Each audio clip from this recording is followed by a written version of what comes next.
Nous avions vu dans une précédente vidéo comment s'effectue la transmission des messages nerveux. Dans un premier temps, le message nerveux est de nature électrique, c'est-à-dire qu'un courant électrique va se propager le long de l'axone et jusqu'au bouton synaptique du neurone. Si l'on mesure la tension électrique au sein de l'axone, nous pouvons constater la présence de pics électriques, que l'on appelle des potentiels d'action. Cependant, ces potentiels d'action ne peuvent pas passer d'un neurone à un autre. Il faut donc qu'un message nerveux de nature chimique soit envoyé à l'autre neurone. Mais comment s'effectue cette transmission chimique des messages nerveux? Eh bien, ne vous en faites pas, je vous explique tout.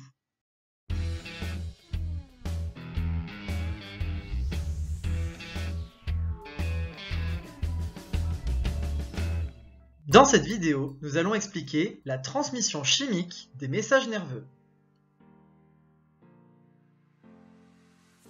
Pour cela, nous allons nous concentrer sur la transmission chimique entre deux neurones. Faisons un zoom au niveau de la zone de contact entre ces deux neurones. Cette zone est appelée la synapse. Elle peut se faire entre deux neurones, comme ici, ou entre un neurone et une autre cellule. Le neurone qui envoie le message est appelé neurone présynaptique. La cellule ou neurone qui reçoit le message est appelée postsynaptique. Les deux sont séparés par un espace que l'on appelle la fente synaptique et qui fait environ 20 nanomètres. Le bouton synaptique contient ce que l'on appelle des vésicules, qui sont des sortes de poches contenant des molécules, les neurotransmetteurs. Lorsque le potentiel d'action arrive au bout du bouton synaptique, il entraîne la libération des neurotransmetteurs dans la fente synaptique. C'est ce que l'on appelle l'exocytose.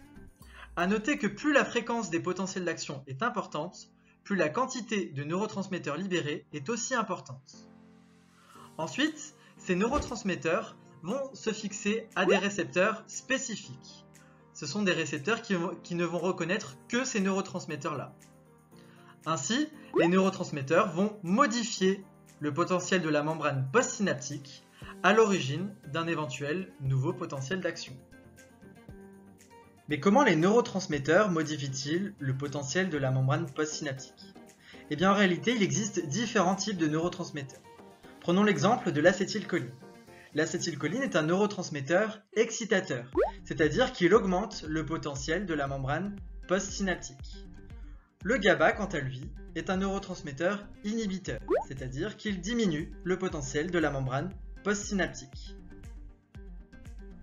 Le neurone postsynaptique est maintenant capable d'intégrer les différents messages nerveux qu'il a reçus.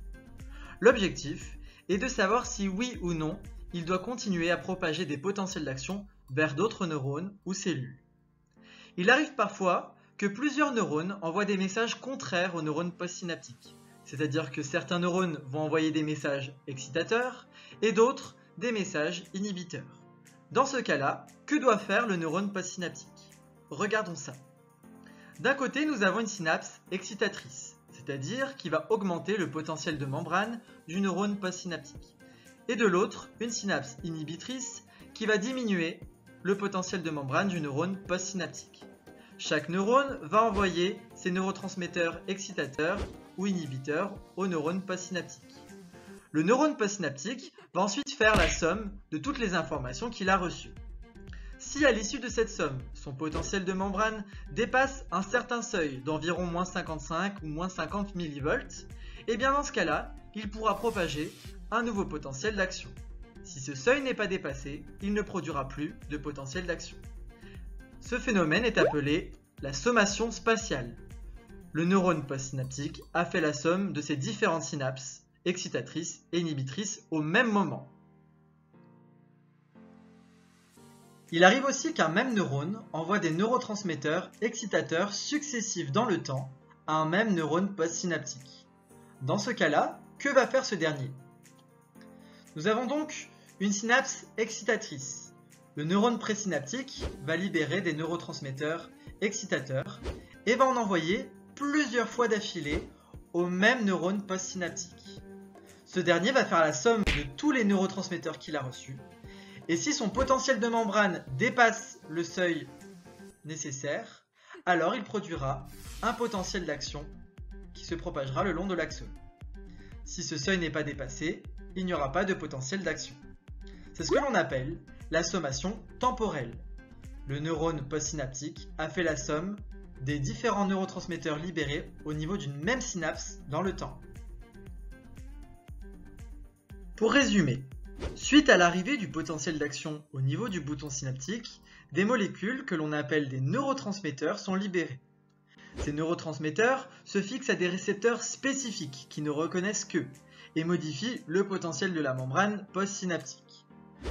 Les neurotransmetteurs excitateurs, comme l'acétylcholine, augmentent le potentiel de la membrane postsynaptique et favorisent la production de nouveaux potentiels d'action.